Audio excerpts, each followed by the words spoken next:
নির্বাচন হয়েছিল এবং নির্বাচনের পরবর্তীতে যে সরকার এসেছে, আমরা আশা করেছিলাম এই নতুন সরকার, নির্বাচিত সরকার জনগণের প্রতি শ্রদ্ধাশীল হবে, ছাত্র তরুণদের প্রতি শ্রদ্ধাশীল হবে।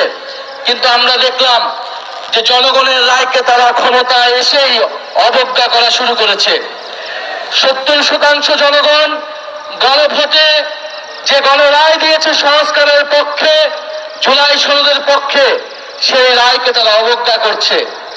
যেখানে ভারতের সরকার তার ছাত্র তরুণদের আন্দোলনের মুখে পরাজিত হয়েছে, মাথা নত করতে বাধ্য হচ্ছে, এবং অন্য সব জায়গায় জনগণের রায় প্রতি সরকার শ্রদ্ধাশীল হচ্ছে।